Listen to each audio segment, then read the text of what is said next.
Sejak tahun 2014, Pak Jokowi sudah melakukan kunjungan kenegaraan selama 3 kali. Itu memang rekor. Hat-trick. Yang kemudian dibalas oleh Raja Salman dengan kunjungan historis ke Indonesia. Raja Salman mengatakan ketika nge-vlog dengan Presiden Jokowi, "Ana masrurun jiddan akunu fi Indonesia ma'a fakhamatir rais wa anna sya'ba Indonesia aizza indana wa ikhwan." Sampai saya hafal.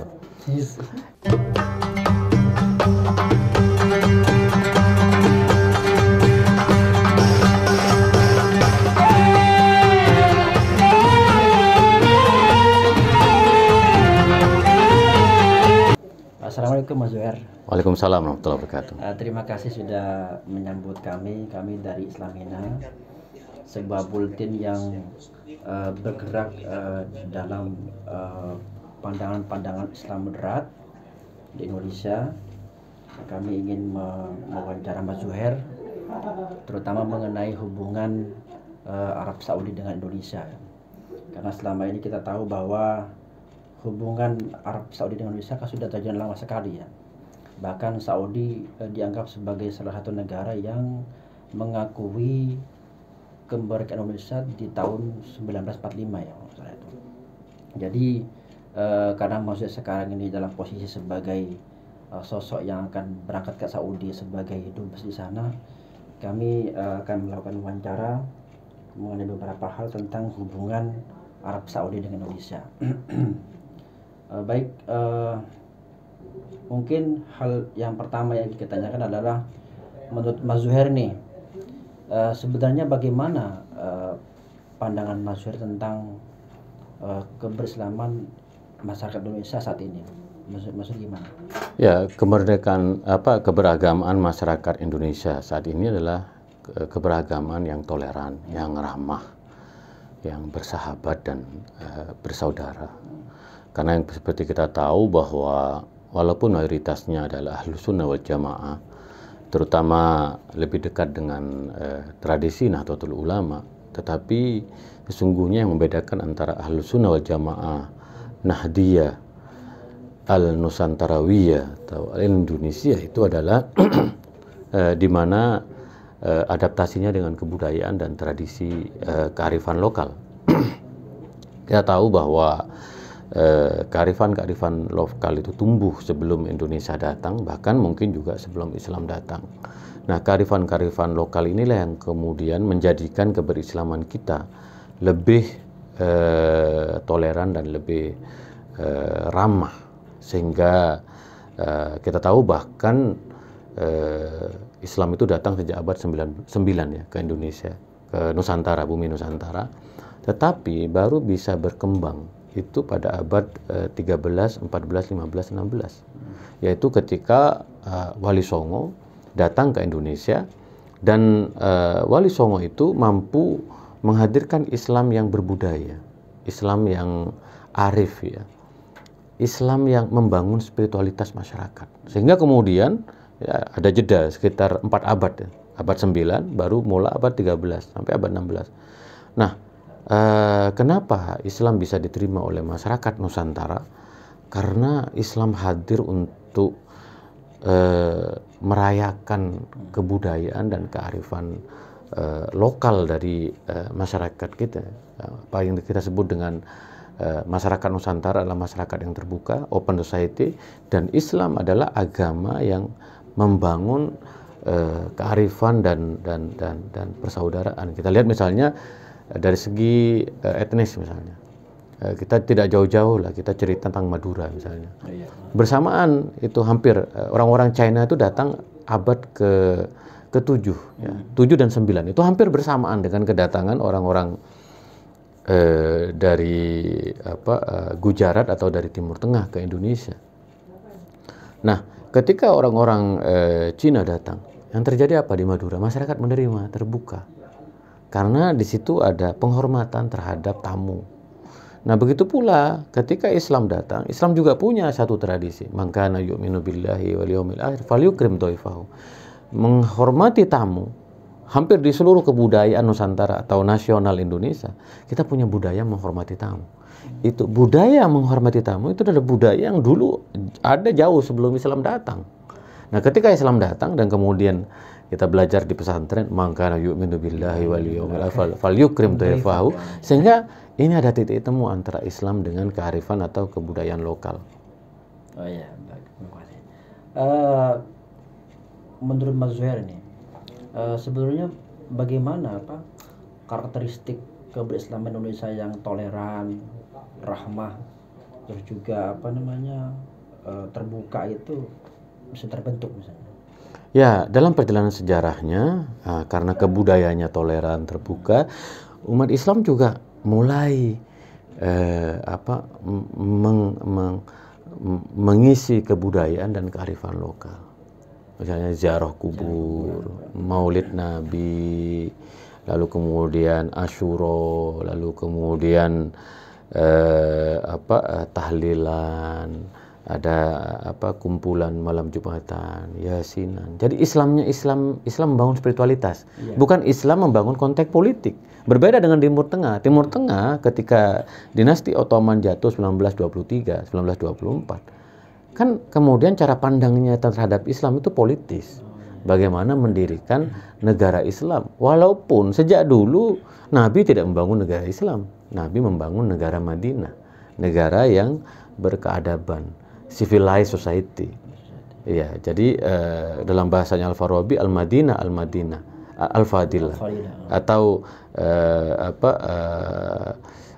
Daulah Madaniyah dalam bahasa modern. Tapi istilah negara Islam itu jatuh setelah jatuhnya dinasti Ottoman. Di Timur Tengah ekspresinya politis sejak jatuhnya dinasti Ottoman, tapi di Indonesia Islam itu adalah ekspresinya kemudian adalah lebih cenderung kepada spiritualitas. Bagaimana membangun nilai-nilai spiritual masyarakat. Nah, lalu kemudian kita masuk pada fase kemerdekaan, datanglah Pancasila. Ketika datang Pancasila memang ada perdebatan tentang piagam Jakarta itu. 7 kata dalam piagam Jakarta, kewajiban melaksanakan salat Islam bagi umat Islam. Nah, tetapi karena dimensi kebudayaan, kalau sudah bicara kebudayaan itu lahirnya adalah respect and value celebration, menghormati dan merayakan perbedaan, itu atau kita kenal dengan istilah multikulturalisme. Nah, pengalaman Indonesia ini kalau kita lihat, maka kita tidak punya, dan bahkan sampai terakhir piagam Jakarta itu amandemen tahun 99 juga ditolak. Itu artinya apa? Bahwa kita ingin Islam yang dimensinya spiritual, dimensinya rasional, bukan dimensi politis. Nah, itulah yang menjadikan kita selamat dibandingkan negara-negara di Timur Tengah, karena ya memang ada mungkin partai politik, ada kelompok yang misalnya HTI punya mimpi mendirikan khilafah, tetapi jati diri Islam negeri ini adalah spiritualitas dan rasionalitas. Menurut Mas Zuhair nih, selama ini hubungan Indonesia Saudi kan sudah terjalin dengan sangat baik. Mungkin Mas Zuhair bisa cerita bagaimana kedua negara ini bisa saling mempengaruhi. Ya, kalau kita lihat dalam perspektif Arab Saudi diberikan keistimewaan oleh Allah SWT, yaitu Mekah dan Madinah, Al-Haramain. Maka Saudi dikenal dengan Khadimul Haramain. Itu keistimewaan. Ada keistimewaan yang kedua, Arab Saudi adalah pusat peradaban Islam, karena di situ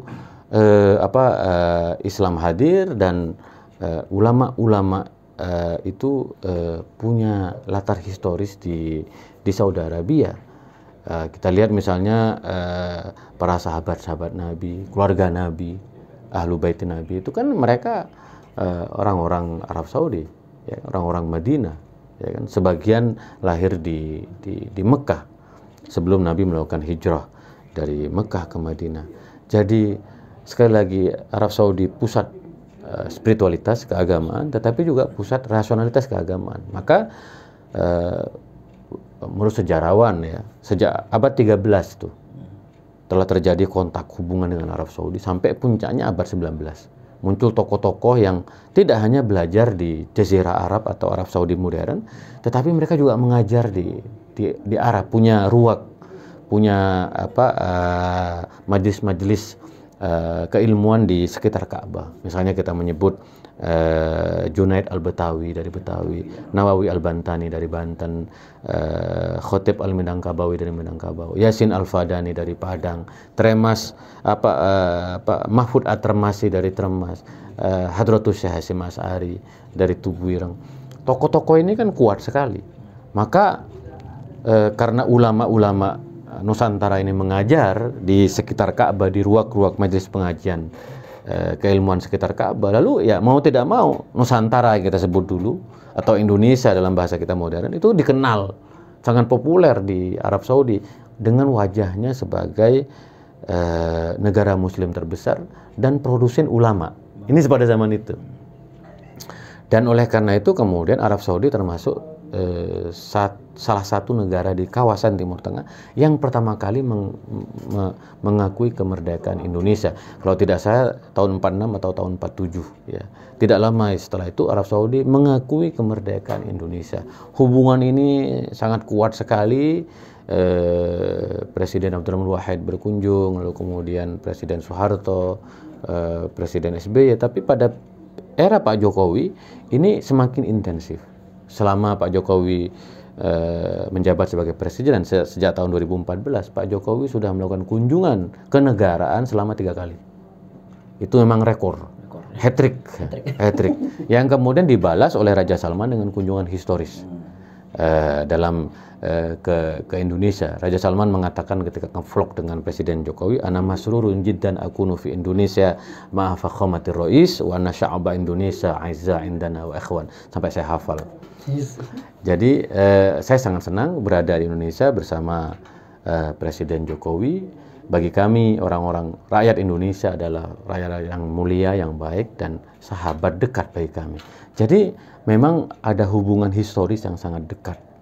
Ada hubungan spiritual juga, ada hubungan politik, bahkan sekarang ada hubungan ekonomi, di mana jamaah haji kita terbesar, itu sekitar 210.000, jamaah umroh kita per tahun 1,2 juta, lalu kemudian pekerja migran kita di Arab Saudi sekitar 1 juta, impor kita 5 miliar dolar dari Aramco per tahun, 5-6 miliar, ekspor kita mencapai 1,5 miliar dolar Amerika. Jadi hubungannya udah membatin, udah sangat kuat antara Indonesia dengan Arab Saudi. Tapi sejauh ini kan kalau kita dengar kata-kata Arab Saudi itu selalu diidentikan dengan Wahabiyah ya, Wahabisme ya. Betul Mas Zuhair, sebetulnya bagaimana sih corak keislaman misalkan di sana itu? Ya, kalau kita melihat memang sejarah Arab Saudi modern adalah sejarah Wahabisme itu sendiri, yaitu paham dari Muhammad bin Abdul Wahab.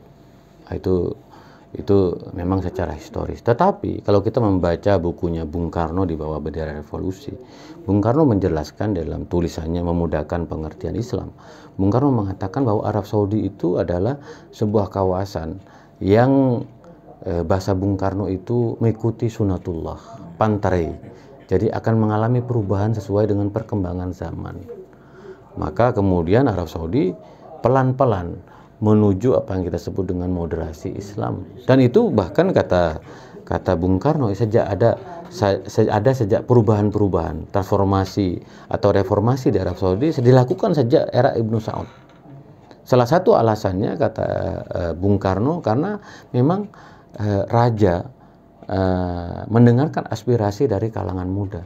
Seperti yang terjadi sekarang, kita lihat bahwa Arab Saudi secara resmi mendeklarasikan moderasi Islam dalam visi 2030. Nah, itu artinya bahwa ya Arab Saudi sama dengan wilayah-wilayah yang lain di dunia.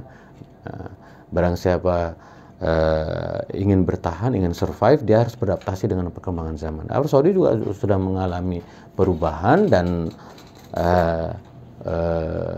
Raja Salman dan terutama Muhammad bin Salman mulai melakukan reformasi, terutama partisipasi perempuan. Nah, perempuan sekarang di Arab Saudi bisa mengemudikan mobil, bisa membuka bisnis, bahkan ada yang menjadi pejabat tinggi. Yang terakhir ini mereka bisa ikut dalam militer Arab Saudi, baik itu angkatan darat, angkatan udara, dan angkatan laut. Bahkan dalam posisi-posisi strategis sekalipun. Partisipasi perempuan dibuka yang dulu tidak mungkin terbayangkan dalam cara pandang Wahabi. Lalu kemudian sekarang kita bagaimana Arab Saudi mulai menyebarluaskan pentingnya pluralisme, kemajemukan, keanekaragaman. Ya, karena kalau kita lihat di Arab Saudi juga ada warga non-Muslim, lalu kemudian ada juga ada Kristennya juga dan yang lain-lain. Kalau tidak salah Kristennya itu sekitar 3,7%. 3,7% di Arab Saudi. Jangan lupa di Arab Saudi juga ada orang Syiah. Orang Syiah juga ada. Iya, lumayan. Jumlahnya sekitar 2,5 juta dari 35 juta. Yaitu hampir berapa persen tuh ya? Hampir 8%-an itu. Besar juga. Bahkan kalau tidak salah di Madinah juga ada orang Syiahnya. Syiah juga ada ya. Ada, terutama di Ahsa ya, pusatnya di Arab Saudi bagian timur. Dan kita tahu bahwa mereka hidup damai selama ini, walaupun ada beberapa gejolak politik ya, terutama setelah Arab Spring. Nah, dengan visi moderasi Islam yang di dalamnya membangun persaudaraan sesama warga negara, maka kemudian saya melihat bahwa ya ini salah satu poin di mana Indonesia dan Arab Saudi bisa membangun poros global moderasi Islam Indonesia Arab Saudi.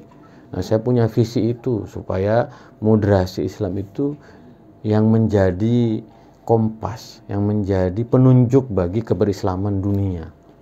Karena bagaimanapun kita cukup lama lah menghadapi tantangan sejak Al-Qaeda, kemudian terakhir ISIS, ya mungkin juga ya Hizbut Tahrir Indonesia ya, Hizbut Tahrir lah secara umum ya kan, yang juga Hizbut Tahrir Indonesia. Jadi moderasi Islam ini keberislaman yang merangkul, keislaman yang ramah, keislaman yang toleran, keislaman yang membangun peradaban. Islam itu harus menjadi part of building our religion. Jadi bagaimana Islam harus menjadi bagian dalam membangun peradaban kemanusiaan. Selama ini kita tahu bahwa hubungan Indonesia Saudi kan sudah berjalan sangat baik ya. Ditambah lagi dengan kunjungan Raja Salman ke Indonesia ya, pada tahun kemarin itu. Menurut Mas Zuhair nih, kira-kira hal-hal apa yang bisa dibangun gitu untuk agar hubungan itu semakin menjadi baik gitu? Ya, hubungannya sudah sangat baik sekarang, bahkan sudah pada level kementerian ya. Tidak hanya Kementerian Luar Negeri, tapi berbagai kementerian yang terlibat. Kita punya 11 nota kesepahaman MOU, Memorandum of Understanding ya. Di bidang pimpinan sidang komisi bersama atau SKB, di bidang kebudayaan, di bidang perdagangan, di bidang koperasi dan usaha mikro kecil menengah, lalu kemudian kita juga punya di bidang kesehatan, bahkan pertanian, kelautan, dan pembiayaan proyek-proyek infrastruktur. Jadi bahkan juga di bidang pertahanan militer dan pemberantasan kejahatan, pihak kepolisian, bahkan juga pemberantasan terorisme dan radikalisme, sangat dalam sekali hubungannya, terutama di era Presiden Jokowi itu dan di era Raja Salman bin Abdul Aziz Al Saud ini. Jadi hubungannya sangat dekat sekali, dan kita akan melihat ke depan insya Allah satu pemandangan, satu potret di mana ekspor kita terus meningkat, di mana pelayanan haji semakin membaik, di mana Indonesia dan Arab Saudi memimpin dunia untuk menghadirkan wajah Islam yang ramah, wajah Islam yang toleran, wajah Islam yang terbuka. Nah, ini proses-proses hubungan bilateral ini yang memang harus terus dibangun di masa yang akan datang, sehingga dunia semakin damai. Dalam konteks hubungan Indonesia Saudi ya, kira-kira apa saja yang perlu dilakukan untuk tetap menjaga agar karakteristik Islam Indonesia itu tetap toleran, damai, dan rahmat itu? Kira-kira apa? Ya, saya kira memang yang paling penting adalah mengenalkan Islam Indonesia ke Arab Saudi. Itu penting sekali. Terutama yang sangat menarik dari Islam Indonesia itu adalah tradisi pesantren. Ini tradisi yang mungkin sangat khas dari Islam Nusantara. Kita pernah belajar di Mesir dan kita tidak pernah menemukan gaya pesantren ini. Karena pesantren tidak hanya diajarkan hazanah keislaman atau kutubut turas, tetapi pesantren juga yang lebih dari itu, pesantren diajarkan apa yang kita sebut dengan akhlakul karimah. Bagaimana yang muda menghormati yang tua mengayomi yang muda, di mana ada apa? Ada penghormatannya, ada tabadulul ihtiram, ya, saling menghormati di antara sesama. Tidak boleh ada yang merendahkan satu orang kepada orang yang lain, harus bertutur kata baik. Nah, saya kira model pesantren itu bisa dijadikan sebagai salah satu alternatif untuk membangun moralitas manusia itu, membangun karakter, bahasanya Pak Jokowi membangun revolusi mental. Jadi kita saatnya mengenalkan itu. Lalu kemudian kelompok-kelompok masyarakat sipil seperti NU dan Muhammadiyah itu menjadi kekhasan juga dari Indonesia. Kita perlu mengenalkan juga bagaimana corak dari NU dan Muhammadiyah. Walaupun kita tidak berharap NU berdiri di sana. Ya kita punya lah PCI NU, tapi mengenalkan bagaimana cara berpikir, cara pandang dan cara bertindak dari Nahdlatul Ulama itu sendiri. Dan yang terakhir menurut saya tentu perlu ada forum-forum bersama, ya, tabadulul ara' wal afkar, yaitu saling tukar pemikiran dan pandangan antara Indonesia dengan Arab Saudi, terutama antara ulama-ulamanya, antara anak-anak mudanya, untuk merumuskan. Yang paling menarik sebenarnya dalam perspektif Indonesia, selain pesantren, selain organisasi, adalah Pancasilanya. Bagaimana nilai-nilai yang dianut, yang itu menjadi kalimatun sawa, common platform dari seluruh warga Indonesia, apapun agama, keyakinannya. Pancasila itu selalu menjadi kekuatan. Tetapi dalam diplomasi juga kita harus menghormati kedaulatan negara lain, dalam ini negara Arab Saudi. Kita tidak bisa memaksakan kehendak kita. Yang kita bisa lakukan adalah mutual respect, mutual interest, saling menghormati dan saling menguntungkan kedua belah pihak.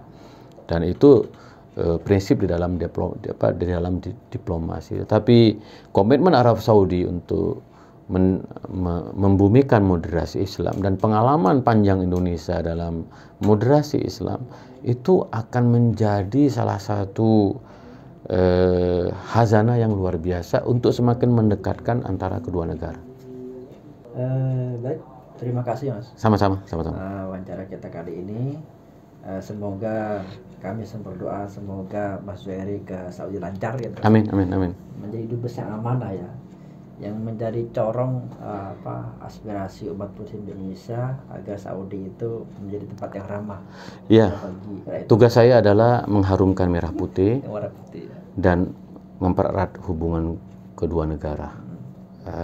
Ya, insya Allah pengalaman, pengetahuan, dan garis-garis besar yang sudah dicanangkan oleh Kementerian Luar Negeri dan tentu karena saya pembantu Presiden, insya Allah akan lebih baik. Ada perkataan dari Milad Hanna yang kita selalu hafal, wadan asadu isyrokon.